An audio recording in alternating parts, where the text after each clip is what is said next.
Greetings, Warlords. Welcome to Saga Thursday, the show all about the skirmish miniatures game from Studio Tomahawk. I'm your host, Rodge. Monty is here as well. How's it going, buddy? Excellent, Rodge. How about yourself? Yeah, I'm good. We're back for another monthly check-in episode topic here. So these ones, we always cover a lot more than what the YouTube title suggests. So you've been warned. Those clicking in. So we've got a few event things to talk about real quick.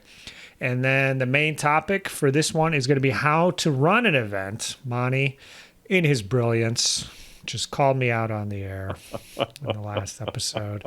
And so this one's how to run an event. So mostly Saga focused, I would say, but that advice is applicable to any sort of event that you want to run. And then we have the paint contest to wrap up. We gave everybody 2 months. We can talk about if that was a good idea or bad idea. And then we've got the winners for that. And then we have the winners for the Patreon. So there's two different sets of winners there. So we're going to have 4 winners. Stick around for the end of the episode. Smash that like button. We're going to have 4 winners. So that is on the agenda for today.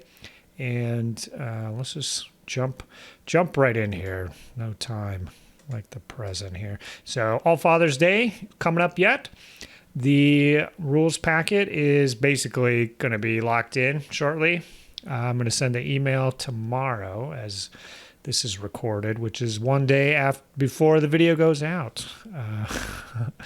And so basically all I'm going to do with the packet is just add that clarification that Skraelings are allowed and the scenarios and stuff. Have you been playing them, Monty? I have. I haven't yelled back anything to you because we've enjoyed them and didn't really have any specific feedback. Yeah. So Heavy Load, Ultimatum, Hold the Line. I have to say Hold the Line is probably my favorite of those 3. I don't know what it is about it. You got to move up, and there's definitely I don't know, if you played that one 10 times, I'd be curious if there's patterns you would see, because you want to be aggressive, and if you can push that guy backwards in his deployment zone, it could be over at that survival point checkup, check step. Have you found that the game is kind of done at turn 4 or goes on to 5 and 6? Right. So I was running it kind of hot, meaning I really didn't lay it out and study it. We were kind of playing it, learning it. And I had a build with, to try to follow your strategy, Rodge, of holding that line, pushing them back. I did good with my train placement. So there was a funnel, and we were fighting at the front of the funnel. And then my problem is my mounted warriors on horseback had such a huge footprint that they weren't technically in the zone, and I lost one guy points. Yeah, just well, a little bit actually, Marty, hold on a second. I can't help but notice. Yes, something. But it was fun. It was fun. I liked it. It's fun. So, if you want to learn more about the scenario we're talking about, head on over to the Discord. Link is below. Go to the packets, find the All Fathers packets, and you'll find 3 new scenarios to play with. And another event coming up, the Patreon playtest party. So this is for patrons only. We're going to be playtesting a new Age of Saga on August 5th. And I'm just making non-patrons aware. The patrons know all about that. And Monty, if you want to come out, I've got a couch, buddy. It's not comfortable, but it's in the basement. It's pretty cool. It's free. Yeah, it's free. Yeah. Ish. Yeah, okay. Another Patreon only thing going on, Warband Building Challenge. So this will be, I might announce it next month too, because you'll still be able to catch up. But for patrons only, we got a building challenge over the next 7 months. And if you are a patron, you know what I'll be building. And Monty, I've heard that you are going to get in on this. Is that Yes, I am. I've got some stuff in the queue. I'll get it based up, primed up, and knock out a point a month. All right. Now, it is just 1 point a month, buddy. And I have to hold myself back.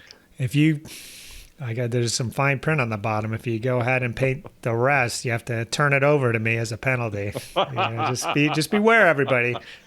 You gotta stick to. This is going to end badly for me. Oh yeah, you just gotta feed yourself a couple extra war bands on the side. Keep that belly full.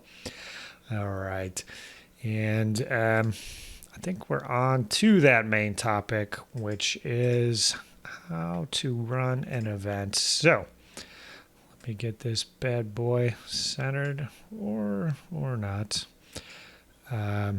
So Monty, I've run a few events in my day.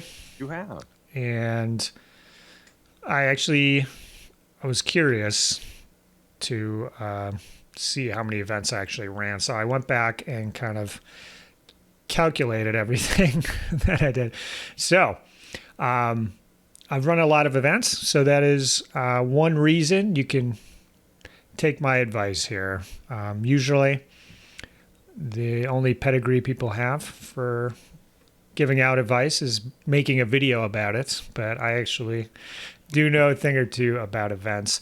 So my first event was January 2003.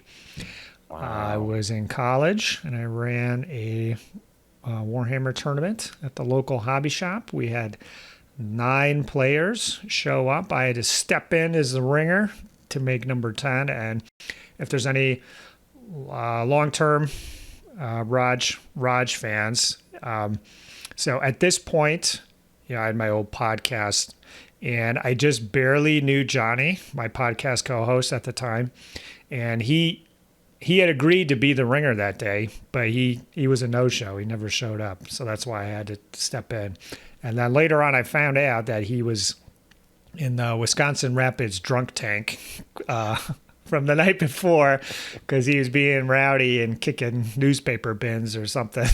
Great. So that's a fun story for any old Rodge fans. And for Johnny. Yeah, so those were I'm going to call them my store event days. So I ran 5 tournaments, 1 per year, and the last one was about 40 guys. The last 2 were 2-day events, and the last one was called the North Star Tournament. Did you know that, Monty? Because I stopped doing them for a year because they were a lot of work. And then John Stentz and Eric Hagen started running their own Warhammer tournament and asked if they could call it the North Star Tournament. Now, that makes sense. I knew the latter history. I didn't know the earlier history. Yeah, interesting. The name comes from, so I think I know the North Star is not going, but the Dark Star I believe is still going, or it went longer. So, a little Rodge pedigree there. Nice. Now, after that, I stepped out, but my buddy, a local buddy, stepped up, and we ran the Wapaka Warhammer tournaments. So I did this for 11 years in a row. 7 of those were just one huge tournament. Okay, 6 were Warhammer, 1 were Age of Sigmar, and then 4 were the convention style. So I was like running a convention and like juggling all these different events that people were doing. And then I think you went to one of them, Monty. There was Saga 1 or 2 years. Is that right? Correct? Did you go to one? I was supposed to make one, and I can't remember what happened. I only heard the rumblings of like, Wapaka, it's wild. And then one year there was a Saga element, and I missed it. Wah, wah. Yeah. Well, it's definitely not coming back, so you really lost out there. I did. And so that was in January time, too. In the summers, I would do a Rodge Podge events around my birthday. And so I did 1 in my basement, 4 at hotels. These were like tournaments. 1 was like a convention style thing, and I decided not to do that again. And then one of them was actually at Adepticon. I ran a Rodge Podge Warhammer tournament at Adepticon one year. Oh. And those were just kind of crazy tournaments where I would just kind of do whatever I want. And they kind of ended as team tournaments with random partners. And that's the one that I did at Adepticon. So there's 7 of those. I've done 12 Infinity events. So 4 of them were the one-day events at PACA. 1 was at a Podge. a Rodge Podge. I've done 4 2-day standalones, and then I've done 1 store event and then 2 basement narrative campaign with 8 guys. So there's 12 total there. And I've run 6 Saga tournaments. So 3 of those at ACON. Fimble winner this year, last year, and then All Fathers. And there's going to be All Fathers in a couple weeks. Will be the 7th. So wow.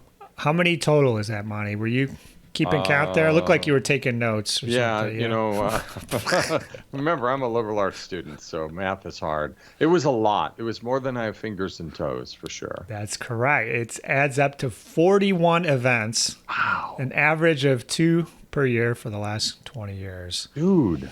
So, yeah, that's kind of weird. I guess some years it's just 1, and then some years it's 3. So I'm currently on a 3 track right now because it's Fimble, ACON, and All Fathers are locked in. Oh, and Mission Critical. I'm on a 4 streak. So it goes February, end of March, first week of April, third week of June. So that's why I don't get to go anywhere or do anything fun, Monty. Right. Just providing for the people. I know. Okay.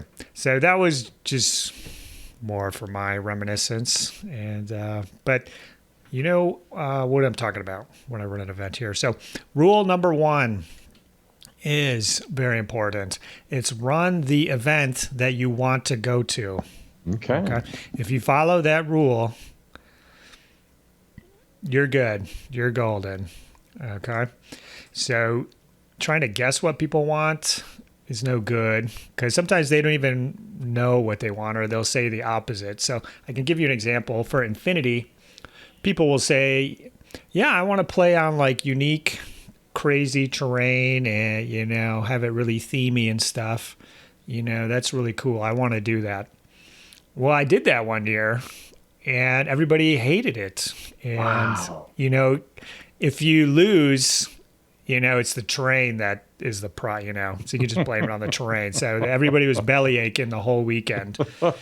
So there's an example of, you know, they say they want this, but in reality, they just want the boring, you know, usual tables to play on and get their game on. So that's an example of how you got to trust yourself, and, you know, you got to believe that people will follow. And I guess rule number 2, get a person to help you out. Get a like-minded person who shares the vision that you're going for. And I would actually just cap it at 1 helper because once you get 3, 4, 5, 6 guys, you know, they don't share the vision. You know, aren't going to work as hard as you and your partner there. And it can actually detract, I think, from running an event. Too many cooks in the kitchen is no good. So, yeah, you can do stuff on your own if you're running small events. Yeah, it's fine. You can do it on your own. But if you're going to be doing them every year, that's when I've gotten burned out, is when I've been doing them by myself. So I try to have somebody like-minded helping out. And, yeah, that goes a long way towards a good event. Rule number 3 is... basically, all the important stuff is actually everything but the game, I would say. You can trust that the games are going to be good. So it's actually all the extra stuff that people usually remember. And so the number 1 thing there is actually the venue. So I think doing them at a store can be good. But if you're trying to do like a signature or flagship event or something like that, getting them out of the hobby shop, yeah, there's just a lot better vibe at a different location than the hobby shop. I get where, you know, the hobby shop can provide the tables and terrain and prizes and stuff like that. So it's not an easy decision. If you're just running a small events, you can definitely do it at the shop. There's nothing wrong with that. But if you're going to go to like a 2-day event or something like that, definitely try to search your neighborhood, get a good venue. I found one where I am. Monty, what are some other good venues for people?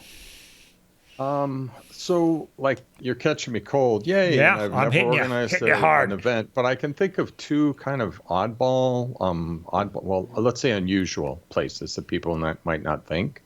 Well, so up here we do a day in the park. Mm-hmm. It does have a pavilion, so you're not out in the blazing sun, and we do have access to a building in case the weather turns really bad. But like reserving a park, if you can find the right facilities, is not a bad idea.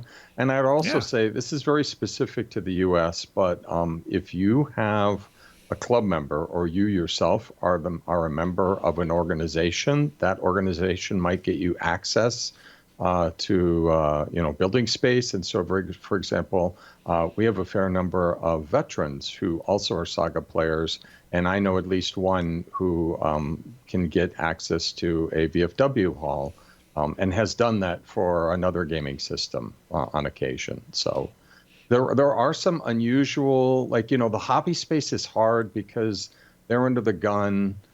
They really need to produce revenue, and it's Yeah. just, yeah, I think getting out of the hobby space is the challenge. Like you said, trying to get to a place where you can control the venue. But those are the two things I can think of off the top of my head.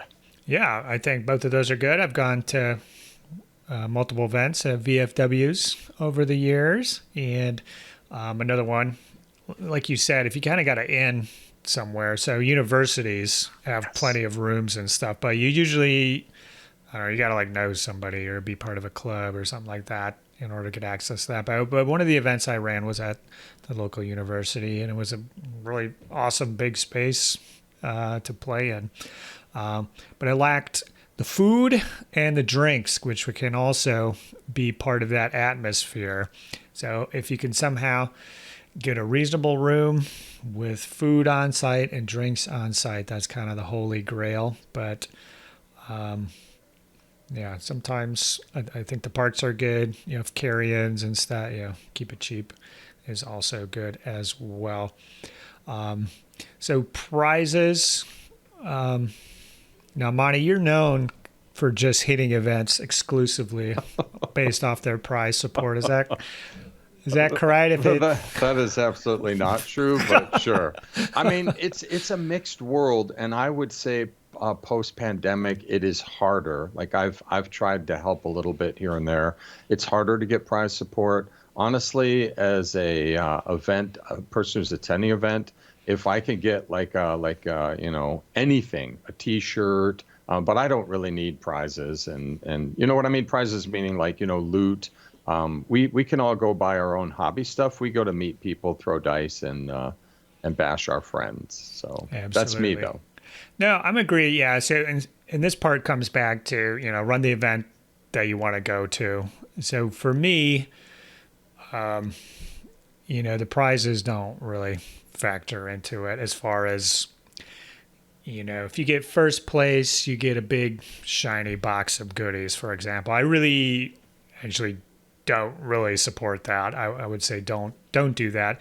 If you want to invest in prizes, get little things and just give them away random. Or if you have a big thing, give it to the guy who comes in last place, or the best sport, or something like that, or the best painted.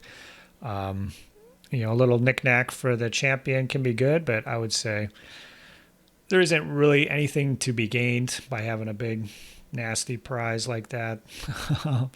And I would say if you do have resources and money to invest in a prize, I would say put that into shirts, mugs, Yep. dice, and Yep. stuff for everybody.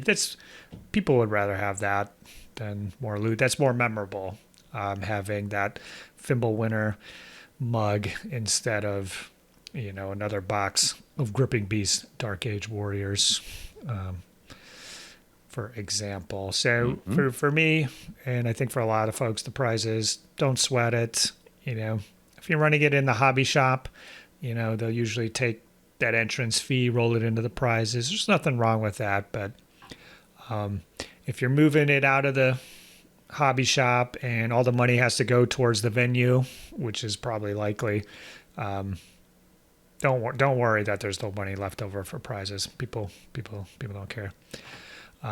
As far as I understand them, but packet, let's talk about that packet. So having everything in one tournament packet is a very good idea, and I would definitely try to get as much in there ahead of time if you can. Depending on the type of event you're running, if it's like a narrative type thing, and obviously you might not include some of the scenarios or something, but I think do yourself a favor, get as much in there as you can. And you can see the Adepticon packet, the Fimbulwinter, the Allfathers packet. Those are, you can see how I've liked to do things, and that's on the Discord server in the packet section, and it's all in there. I think trying to get as much in there is good for a couple reasons. One, as the TO, you're actually thinking about things ahead of time, and you're not saving anything towards the last minute by the seat of your pants. You're actually thinking things through. What's the schedule going to be? What scenarios are going to play? Is a fact going to come out before then? Is there going to be a deadline, or do I need the list ahead of time or not? So think about again, what's the event that you want to go to, and make sure to put that in the packet. If you want to play in your own event, then you definitely need everything posted ahead of time to keep it fair, I would say. Monty, is it okay for somebody to play in their own event? Is it okay to say hell yeah? I mean, seriously. So this is an interesting point. I understand that outside of the US, it's very common. Like when I talk to my Saga buddies in the UK, they will flat out say, why would I organize an event if I can't play in it? It's like, I mean, there's some truth to that. It's like, why would you? Which we could get to later, Rodge. You really are giving a lot to the community, your time, your energy, and effort. But yeah, I think you absolutely can run in your own event. Yeah, and so especially if there's no big prizes on the line, so it all kind of comes together here. If the scoring is public and it's just purely battle scores, and everybody knows how it all works, there's no big prizes on the line, and you can even have somebody look over your shoulder, when you do the matchups or something.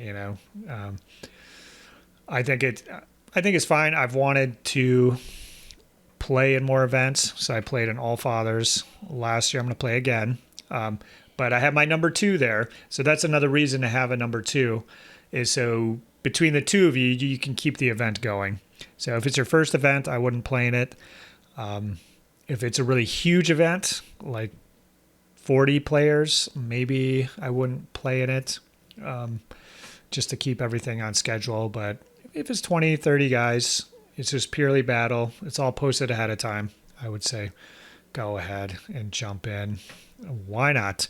Yep. But yeah, I think that is kind of a States thing where we just don't really do that usually versus Europe. And so that gets into the ringer situation. So you need somebody on hand in case it's odd. So if it's you and the number 2, I would say you're covered there. You can, one of you plays or both of you play is kind of how I would cover that. Otherwise, extra ringers are always good. I know I tried to get 4. I got 4 extra for Fimbulwinter, and it still failed. But yeah, make sure you have a plan. Nobody should have to sit out. They paid their 10, 20, 30, 40 bucks. Right. They drove all the way over there, got their minis assembled. I think a buy is no good. For terrain, so this can be where the store is helpful. The playmat.eu official Saga terrain sets are good. I use 1 set for every 2 tables, and I would dare say you could even stretch that to 3 tables, because the typical Saga board is 3 or 4 pieces. And I think there's 12 in those sets. Yes, so there is. You can probably stretch that to 3. I think it's good there. If you can get the toppers, do that. But people don't mind playing without them. So think what I'm going to do at Adepticon next year is the mats are going to go in between every table, Okay. like they were before, the woods and everything. And then all the toppers, the trees and the fences and rocks and stuff, are going to be on a side table, kind of where the judges are. And that way, if you want to use the trees and stuff, you can go grab a trees, bring it back, and it'll keep everything a little less crazy there. I like it. All right. For a scoring system and matchups, I think if you have 10 people or less, you can use Excel.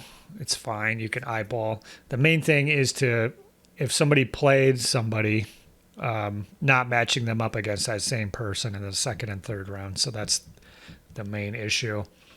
I use an old program called WarScore.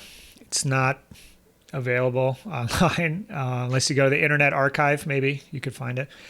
But tabletoptournaments.net, T3 has online matchups and stuff like that you can do. And I know Best Coast pairings.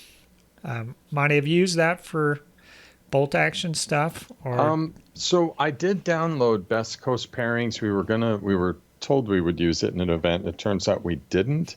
Is WarScore a free kind of Excel-based one? There's something out there that I know the other guys in Adepticon have shown or shared with me. Yeah, we all use WarScore. WarScore. Because that's what we use back in the old Warhammer times before there was a lot around. So in the kind of mid to late 2000s. It's like a Java-based program, and I wouldn't go looking for it. Tabletoptournaments.net, Best Coast pairings. Okay. I would look into those. But the issue, both of those require Wi-Fi or internet or something like that. So you gotta be a knowledgeable young fellow who can turn your phone into a Wi-Fi hotspot.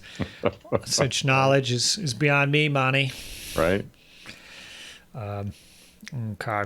So that's a lot of it. I'm just going to talk a little bit about the types of tournaments you can do. So I've run all these. And again, the golden #1 rule of running a tournament, Monty, I'm quizzing you right now.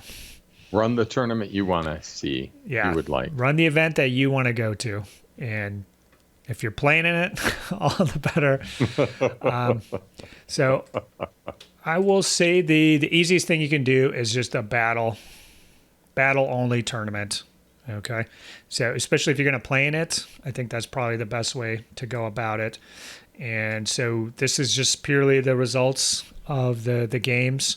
So I would use a separate methodology than the massacre survival points. Just adding them up. So having like 3 points for a win, 2 points for a draw, 1 point for a loss, or something like that. Yep. Or 15 points for a win, 10 for a draw, 5 for a loss. So distance the victory points from the results a little bit. Just because, somebody can crush a noob in game 1 and get like 40 massacre points or something. And then, if everybody else got 15 or 20, the event could already be over. Right. There's no way to catch them up. So, look at the All Fathers packet. I think most of the tournaments do that. And so you can have points for a win, draw, loss, and then killing the warlord or getting so many massacre points or completing some kind of objective to give you an extra point or two is usually kind of best practice, I would say. So I think most events do that. The next type of event you can do is a hobby style tournament. And so I'll say that includes sportsmanship and painting. So the difference there is those, usually there is some sort of paint requirement for an event. If you want to waive that or something, you got newer players, you can do that. You can make that a requirement. But in a hobby-based event, the paint element affects your overall score somehow. And, the sportsmanship can affect your overall score somehow. So I would say get some just regular battle tournaments under your belt, and then maybe if you want to do a big signature event or something, you could turn it into a hobby type tournament. And for me, you can definitely go wrong there. So a lot of people don't like these hobby style events, and I think it's because if you don't know what you're doing, you can really have weird scoring things happen, where the paint is so heavy that it, some guy has a couple losses, but he's still the overall winner, even though some other guy went 5-0 or something like that. It is nice for large single day events, actually, because when you do get 2 or 3 or 4 guys with 3 wins, like how do you differentiate between them then? And you can use the painting element or the sportsmanship element to do that. And I'm going to actually go back and say that I think sportsmanship should be added to the battle stuff, a battle only tournament in this way, in that everybody gets so many sportsmanship points, and then whenever they don't listen to you, you have something you can ding somebody with. Okay. So, and that's kind of how I like to do sportsmanship, and actually kind of painting too. So everybody gets so many sportsmanship points. If they do not submit their list on time, then you can ding them. Otherwise, if it's just pure battles points, you can have somebody who doesn't show up to their games on time. They don't have everything that they need. They didn't submit their list on time. They're using an illegal list for one round or something. If you have some sports points on the side, you can kind of dock them accordingly and in a fair way. Otherwise, if it's just battle, you kind of have to come up with some kind of ruling on the spot. So that's not really fair to anybody, I would say. Even, they messed up, but what are the consequences for that? So I think having a separate kind of sports board there is a good idea. So I like having the paint and sports stuff. If you're going to use them, everybody should be able to hit all the check boxes. They show up to every game on time. They have everything they need. They submit their list on time. Boom, you got maximum sports score. If you got your models based, they're 3-colored. They've got the little name tag. If you want a display board requirement, you could throw that in. You don't have to do that. They got 3 painted objective markers or something like that. Boom, you're good there. And then to differentiate it, you can have the voting from the players be the differentiator. So it's not a judge's discretion type thing. Okay, so whoever gets at the end of the tournament, you vote for your favorite opponent. You can give that guy, an extra point for every vote or something like that.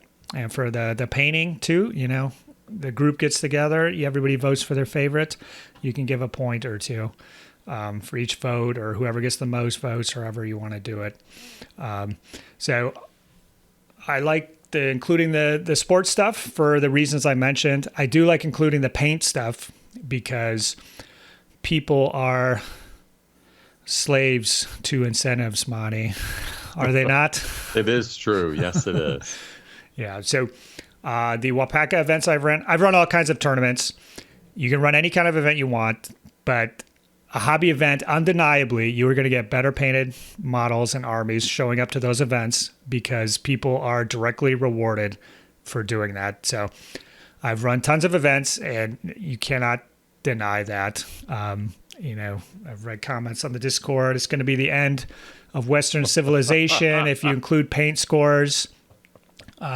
So we play a game with miniatures, okay, and we're not using chits and stuff. So the painting and modeling is intrinsically tied to the game at some point. So if somebody wants to draw the line and say, I don't want to include that in my tournament, that's fine. Run the tournament you want to go to.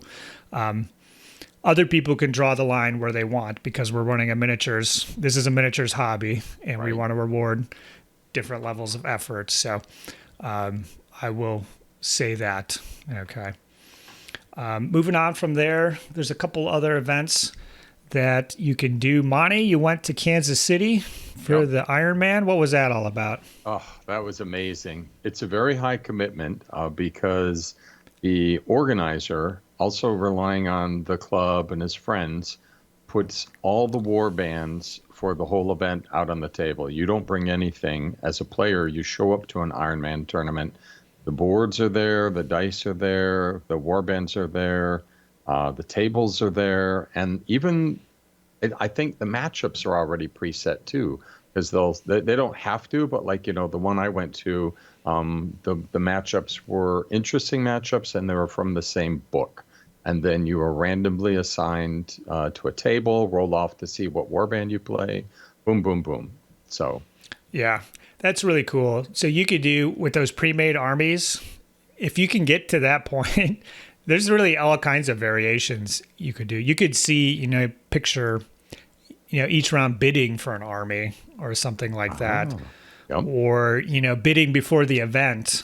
And so you play all 3 games with the same army, but, you said, I want to bring pagan peoples, but I'm going to bid 5 tournament points where just knock 5 off my final score or something like that. Or, you can imagine different ways of doing it. So I thought that was really cool. That's something, after running all these events, I don't know everything. That was something that I never thought of. And, I like to do everything on my own, so I could never conceive of something like that. So Ironman type event is a good idea if you can swing it. I'll talk about the narratives type events real quick. So I did do one for Saga. Monty, you participated in that chaos. Yes, I did. I loved it.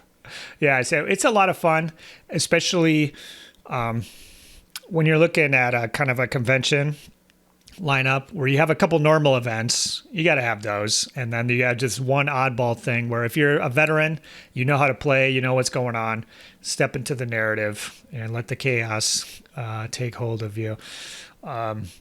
So what I'll say, if you want to do that, I would say keep it simple, use existing scenarios and then tie them together thematically. So you could say, the first round is ambush, and whoever, you grab something, and then that's an objective for the following round or something like that. Or if you grab it, you get a little bonus for the next round, which is feasting and pillaging. And if you grab something in that round, you get a bonus for the next round or something like that. So you're using existing scenarios, but you're kind of tying a little story around it. So I think that's the best way to do it, rather than trying to create crazy scenarios from scratch. Every army's got 2 or 3 extra units running around that do this one thing that you came up with.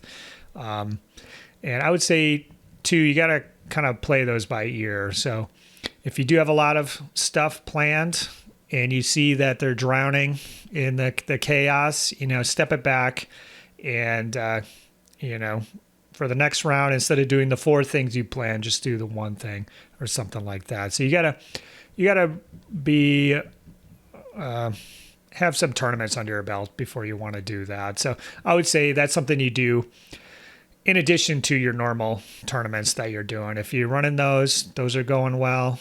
The community's enthused, and you want more, but you want to kind of keep it fresh, keep it different, and everybody's on board, then try to do some kind of narrative thing. So I've they're a lot more work than just the battle or the hobby stuff. So I've kind of taken a step back from those myself, because I think the best bang for your buck, if you want to do a tournament that's slightly different, is the team tournament. Yes. So, and there's, with the Ironman, the team thing, you can do it any kind of number of ways. So at Adepticon, it's 2 guys. You're on the same team. It's all planned ahead of time. Monty and Rodge, the dream team, going in. You can do that. That's a lot of fun. If you do that, use scenarios that are simpler, it's just going to take longer. So try to keep that in mind and choose simpler scenarios, I would say. Another way you can do a team event is you play single games, but each player is on like a 2 or a 4-man team, and their overall results are tracked. So for my big Infinity event is like that, where all the games are individual, but at the end of the event, only one team wins. And so we'll acknowledge the individual who does best, but it's the team overall that wins. So that's a team event, but you're playing 1-versus-1 games. So I think that's something simple you can do to spice up a tournament. Another team event is doubles with random partners. Okay, so I've done this 5 or 6 times. It's actually some of the Rodge Podge and Infinity events I've done. This is probably the easiest thing you can do if you just want to have some fun and chaos. And because the way it usually works out, first round, you get either assigned a partner, or for the Infinity events, I think the Warhammer ones too, somehow there would be some kind of bidding going on to choose your partner or something like that. You play the game. And so the way that I'd set up the scenarios was most of the points would be for the team aspect, but then some points would be individually scored.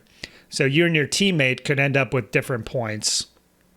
And then there'd usually be some tension where, hey, Monty, can you go grab that objective in the middle there? Like, we got to do that. And you're like, well, there's this other objective over here where, I'll get 3 more points if I score that one, even though we might lose the game. It looks like you're pretty good in the middle. So I'm just gonna move over to that other objective. And I think you'll be fine in the middle. And you kind of have that kind of element to those games. I don't know. How does that sound, Monty? 100% agree. As you're talking, it sounded shockingly like the only, it wasn't Saga, it was another system, but it was random team, and there was an objective in the middle. It was the key objective, and I got it early. And my teammate, because you don't know each other and you're trying to communicate with this random person you just met, he panicked and moved his whole army away from that somewhere else. I'm like, dude, this is the game. Okay, goodbye. Yeah. So, it's not the Masters. It's just fun game. So I think those are fun. And then what usually happens then is you and your partner usually have a similar score. So when you do the Swiss pairings again, you'll end up in the next round on the same table, but you'll be playing against them that time because you'll make it so they can't pair up or something like that. So you can get revenge like immediately. And so you do that. And then when it gets to the top table, I've done it so it's like mostly individual objectives and just a little bit of team stuff. And then I've done it 2 different ways, where 2 guys will win at the end, or just, it's a team tournament with 1 winner. I've done that as well. So that's probably, if you're running regular events all the time and want to do something different, I would say try that, because I think that's probably the funnest thing you can do. You got to work out all the mechanics and stuff of how you're going to do the pairings, but I think that's a blast. So other ideas. So these are all different types of events that I have run. So a couple other ones randomly I'll just throw out. I've used set up tournaments where we use a prior edition of the game deliberately. So I guess for Saga, that would be, hey, come on down. We're going to do a first edition tournament. Hopefully you still got your boards. So you could do that. It's better for games where you can get all those old PDFs. For Warhammer, we did an event where you could just take whatever. So normally you have 2,000 points and you buy your troops from your army book. Well, this event we did 2,000 points, but you could just take whatever you wanted from any book. So you can imagine like Bolt Action or something, where you could take any troops from any army and see what kind of filth you could create. Crazy. Yeah, that was a wild one. Yeah, those Rodge podges were pretty crazy back then, Monty. But that is about it as far as my notes go here. But key takeaways: run the event you want to go to. So all my advice is based off that, and it comes from my perspective. But if you run a lot of events, just mixing it up can be a lot of fun. And then try to find somebody like-minded to help out with terrain and ringing and scoring and all that business. All right. Monty, is there any aspect I missed? Boy, you covered a lot of ground, and now I want to go to an event this weekend. Unfortunately, there's none on the horizon. Well, maybe you want to run an event later exactly. This year. Wink, wink, nudge, nudge. Yeah, it's overdue. So can I ask, just a small aside? So you've done this for a long time, and it is admittedly a lot of work. So what keeps you coming back as an event organizer? Just curious. Yeah, that's a good question. I've often thought about that. What's the kind of person that likes to hurt themselves? Right. Yeah, I don't know. So one thing is I really like the community aspect of the events. And then I guess when I am into something, I'm like 100% in to it. So when I decided I was going to play Saga, I want to play as good as I can. I want to paint as good as I can. I want to get to as many events as I can. I want to talk about it, do podcasts and stuff. I want to make terrain for it. And then that includes making events. So there's definitely a part of where it's just part of my overall kind of hobby approach where I'm just kind of all in on something. The other thing, I've always been in north central Wisconsin, so finding regular players and stuff is always difficult. So running an event is always a way that I can get people to come here and play games with me. There's definitely that aspect to it. There's definitely kind of a building hobby type thing. I'll say, when you paint an army, it's a lot of work, but when you're done, you feel good about it and the work was worth it. When you play games, it's fun, but it's not quite the same thing. So you go to tournaments, you play the games, it's fun. Yep. When you run an event, it's kind of like the painting side. There's a lot of work in the background you have to do. But when you do it, people telling about how much fun they're having. They're talking to me about all the crazy things happening in their games, and you're kind of matchmaking, making new friends for people and stuff like that. It's incredibly rewarding at the end of the day, even though you're exhausted.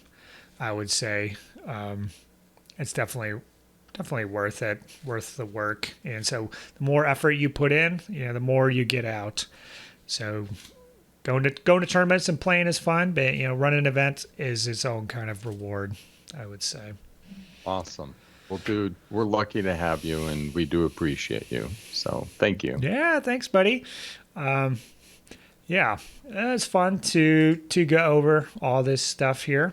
I definitely encourage folks to get out there. And if there isn't the event that you kind of want to go to in your area, be the change you want to see in the world and make it happen. All right. So that is enough about how to run an event. Hopefully I was saucy enough for you, Monty, to generate some controversy, right? I think so. Last time we were playing it too safe, so I'm trying to put myself out there, get some sassy comments going here. Yep. All right, let's get over to the paint contest. Okay, pulling it up. So this was a different in a couple of ways. So in this one, we were doing a unit, or not a unit. Instead of a unit or of something, we're doing a piece of terrain. And then I also gave people an extra month just to try this out. So we had 7 people make the deadline. An eighth came in, not quite made it. And so we've been getting around 13, 14, 15 entrants usually. So this 7 here is a little lower than usual. What do you think went wrong here, Monty?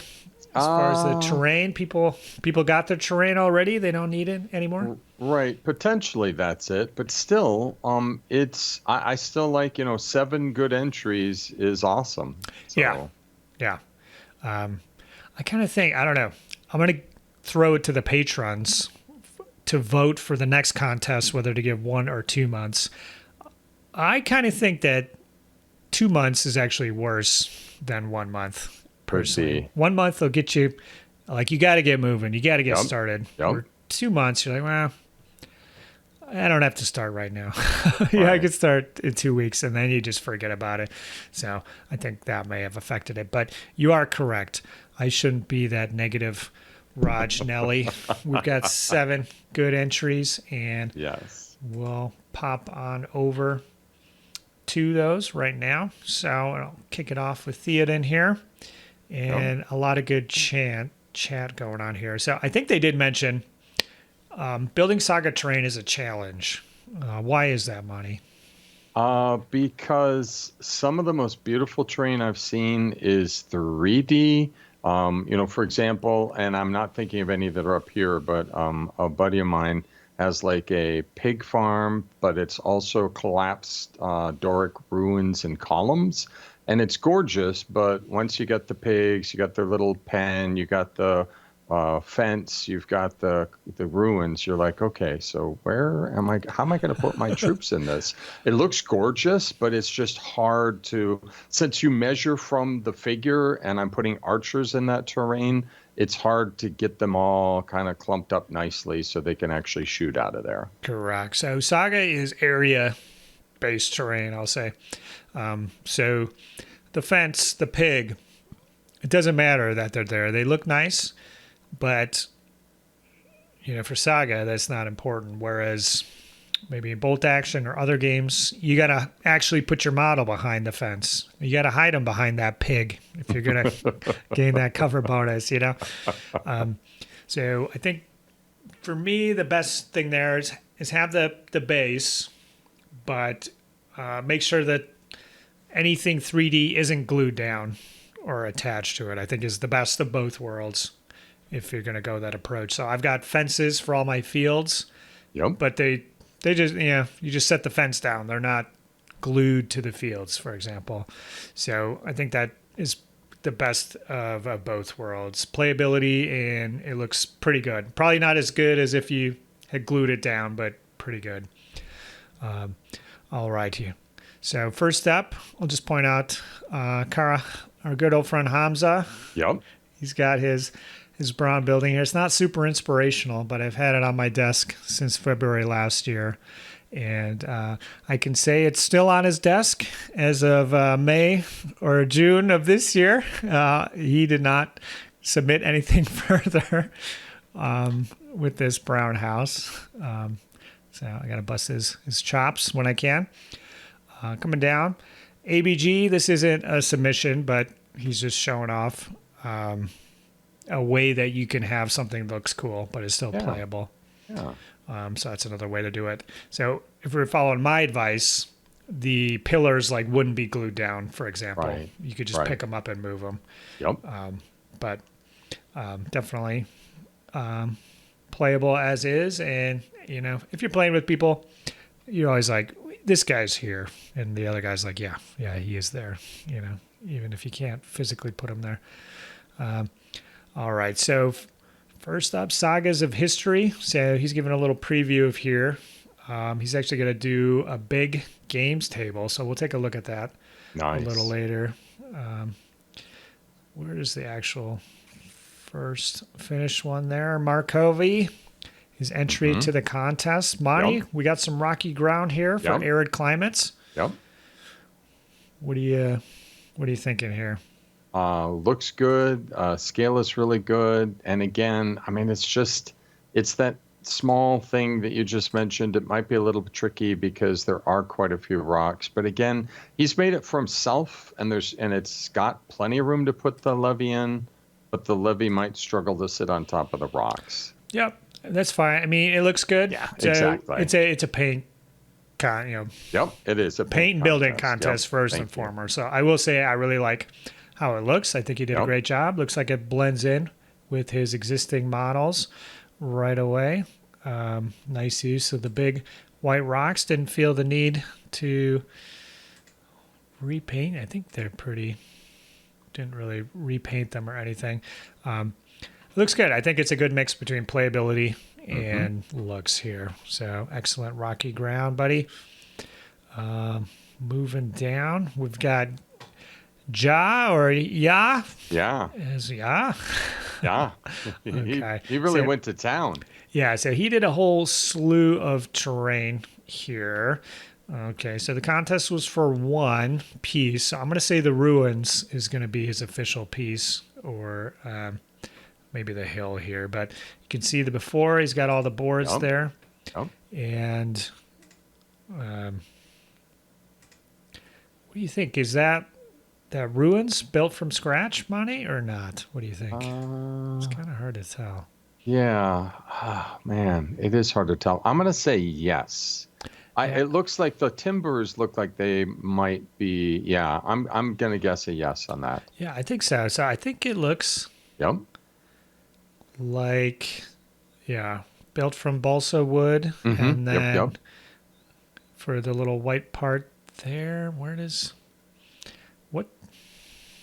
is that texture, though? Yeah, I can't tell. There. So something's underneath there, and then you just do red devil spackle or whatever, maybe some glue there. Looks good, looks great as a whole. I actually like the hill, the rocky hill there. 3 levels, pretty good. Looks like you could probably get most of a unit on there, not too shabby. Nice and green. Looks like his models blend in as well. Always important when you're building your own terrain. So great job. Nice use of rocks pilfered from your landscaping outside, no doubt. All right, Sagas of History. So this is what we mentioned before. We saw his table. What do you think about these tiles here, this tile approach? Now, this is kind of...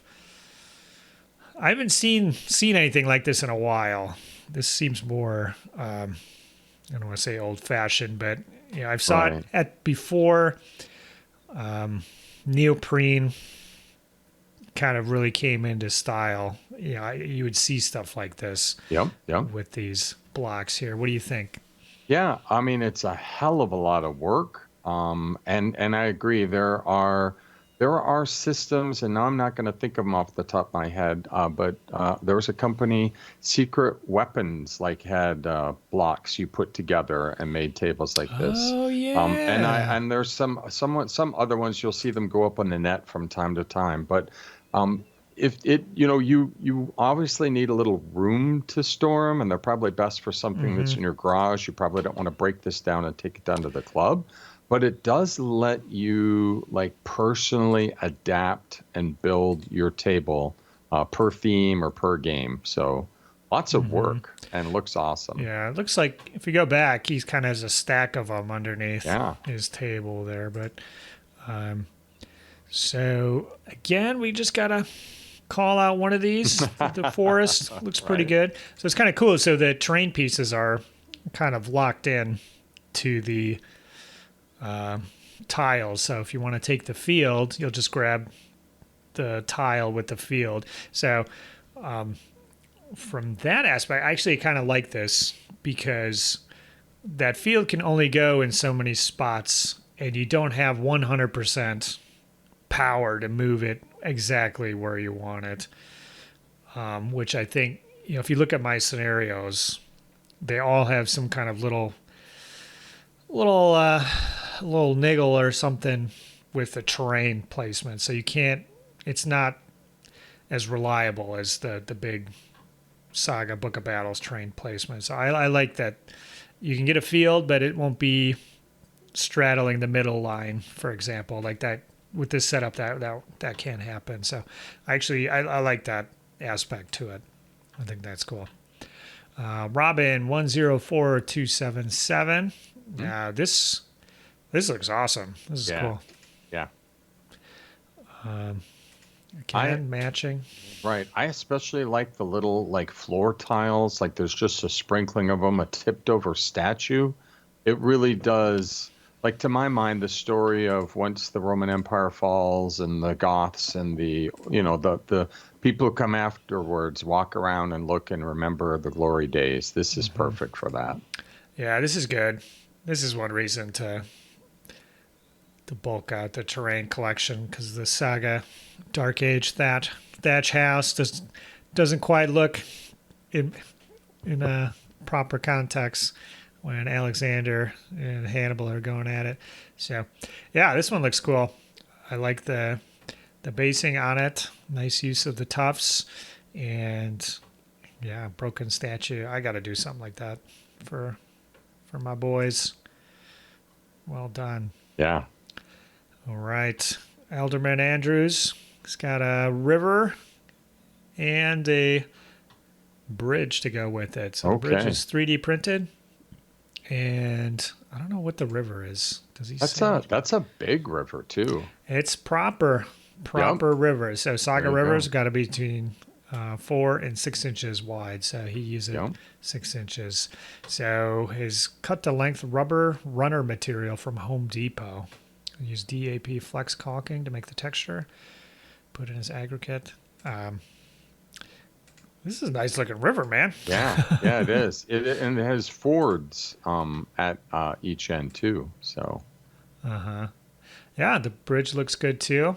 So the bridge is a little skinny by Saga standards, though, I will say. You got to have a good 4 inches wide there. It looks like the warlord. Nobody's getting past him when he's on that bridge, for good or for ill. Yeah, it looks good. Yeah, looks good. That's great. Yeah, great work from scratch. Nice. All right. We've got Mr. Teasdale finishing his hut there. So this is like a cool, the building itself is, I believe, like a resin kit. And then this looks like the Renedra wattle fencing, which I'm very familiar with. So what do you think of this one, Monty? I love it. I can, like, as you look at it, you realize I'm seeing there's little mud puddles, shiny bits. So that's water effects in there. Piggies like to roll around, and he, it's the little touches, right? He is not just using one kind of, let's call it flocking material. He's got at least 3 colors mixed in, at least a couple, and then tufts too. So. Yeah, baby. All right. Now we're going down to the last one, Chicago Saga guy. This is Terry here. Now he's very clever here. He can squeeze out. So the Age of Magic terrain, the special terrain, there's a couple of things special with it. So it's impassable. So, this is perfectly playable because no one can ever move on to them. And for the Under Earth, you can paint 2 pieces instead of 1. Yes. So he's squeezing out a legal extra piece here that we have to consider. Right. Both pieces and then the work that he put in. So very clever here. Yes. So this is made out of the pink stuff. And then he added his goop, added his styrofoam bricks. So a ton of effort went into these. Yeah. So I think they look awesome. These are perfect. Agree. I mean, this is my challenge sometimes with hobbying or terrain hobbying or really anything outside of painting is you have to have a little creativity and vision. And like, I've never done this. And I have an Under Earth warband. And I always think, what the hell will I use for my, and here it is. He just sat down. He knocked it out. He used supplies from Home Depot. Cut out, and then when you're done and you look at this, I wouldn't know that it wasn't a resin kit or something already like pre-made. Yeah, it kind of looks like it could have been a resin kit. So So kudos. Yeah, I would just say, yeah, it looks good. Well done. Glockkin unofficially cannot consider him for the drawing or the contest, but he made a cool terrain piece here, MDF. Yep. So this one I think is pretty cool. So yeah, I personally wouldn't have glued. I would have glued the pillars to the top, but then have it separate so you can just lift the whole thing up. Yeah, So it looks like he did glue it. So yeah, if we're thinking about playability, so you can just have that circle. Looks cool. And then if you really need to get the guy where the pillar goes, you can just lift the whole thing up. Is what I would have done for if I had more playability in mind. But I think it looks good. Yeah, the weathering is top shelf. I mean, this is MFD, so like he's really taken it beyond. The kit is the bones, and he's put all the meat on here. Looks very nice. Yeah, looks good. All right, and that is that for the contest. And yeah, Monty, got a good selection of terrain pieces here. Yes, we do. We do have to choose a winner. Unfortunately, that I have to incur those mailing costs with the Saga Thursday pint glass here. I meant to have it full so you could see the logo better, but I've been slurping away on it.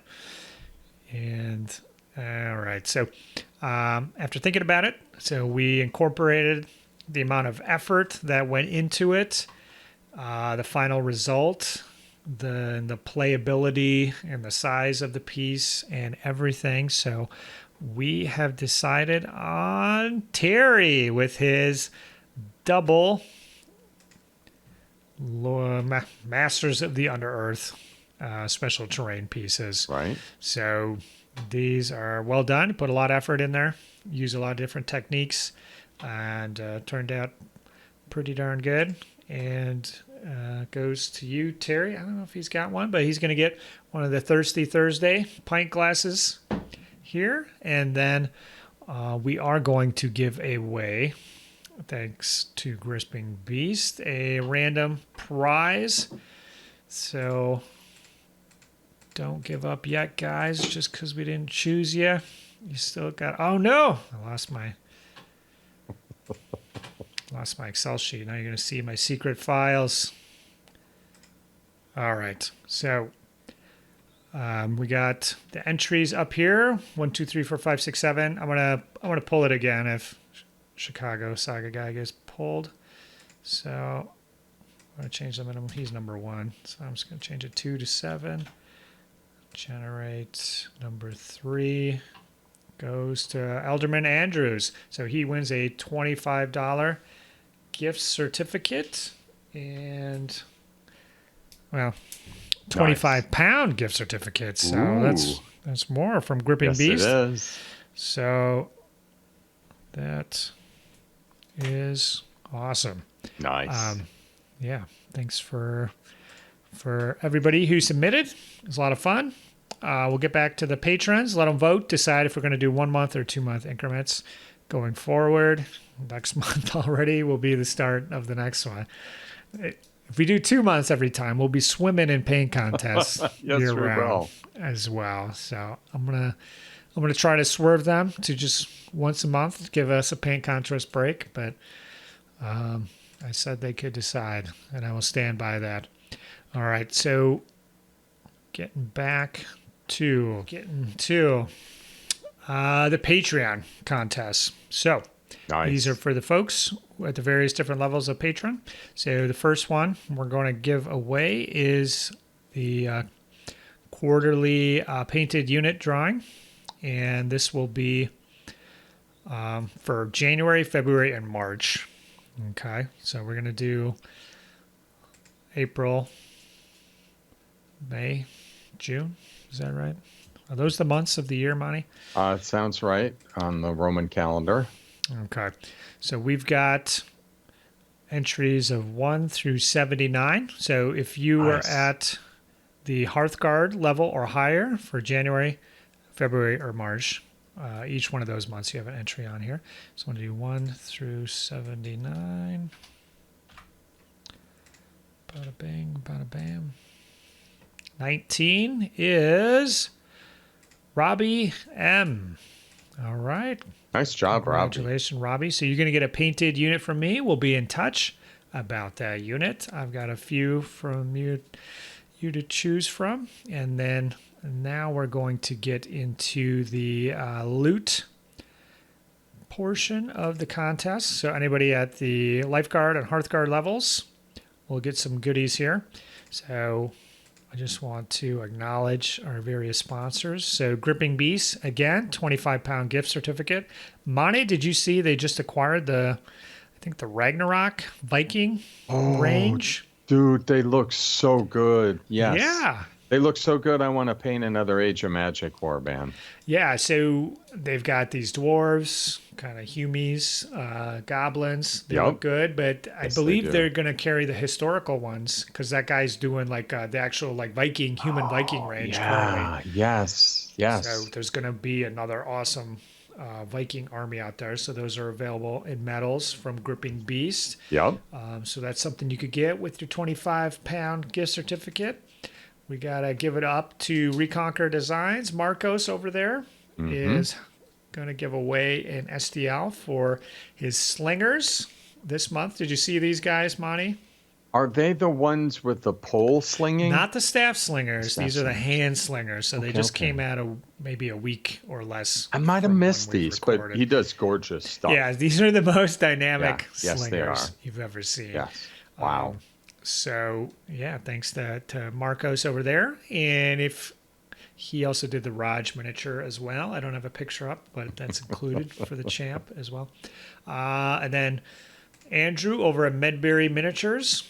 So he's dipped in to the Dark Ages. So all his historical stuff was more medieval type stuff. But in the last couple months since the last drawing, he's been doing these Vendel era Vikings. So basically, we've got some nice STL Vikings out there, and this will be for the unarmored spearmen and warriors with axes, and they look awesome. If I was starting over the Heathens again, it would be probably these guys here. And if STLs aren't your thing, he's also got these cast up in metal as well to appeal to the classic historical miniature wargamer. Of course, you got to have that metal. Yep. Or it might be resin, but I think it's metal. So thanks to those guys. And let's get back, bring the window back up. Can't actually read the names that good, but it's all part of the illusion, Monty. Yes, it is. Pay no attention. That's just Lifeguard and Warlord levels. So we got 6 folks up there. So your odds are pretty good, 1 in 6. And 1 through 18 is number 5. So Kevin is the winner. So he'll get the Gripping Beast gift certificate, 25 pounds. He's going to get the STL for the unarmored Vendel warriors from Medbury. Nice. He's going to get the hand slinger STL. I'm clicking on too many windows here, Monty. I can't handle it on these episodes here. So congrats to those guys. So we had a lot of winners today. So none of this, the paint contest, wouldn't happen without the patrons. So we got to give our thank you to all those guys. The list is getting longer and longer, and I'm just continually blown away by everybody stepping up to support the show. If you're interested, links below. We got extra video each month for patrons and a whole bunch of other special things in addition to these drawings. So couldn't do it without everybody. And yeah, if this economy is too tough for you, can't afford that patron Hearthguard level, head on over to the Discord anyways. We got a hopping and bebopping community over there, don't we, Monty? We do. And Rodge, can I make a small shout out? I don't know. You might already have started linking it below. I only ask because I've had a couple people ping me. So you committed with this whole Patreon that you would take on the extra burden of turning what we're doing here into a podcast. And I don't know that everyone knows that your podcasts are now available on Spotify. That's correct. Yeah. So somehow that slipped my mind. But yeah, based off the Patreon level where we're at, all the shows of video are available as audio on Spotify as well. So yeah, if you would rather listen than watch, although probably most people just listen anyways, you can head on over to Spotify, give it a search, you'll find it on there. So yeah, thanks for bringing that up, Monty.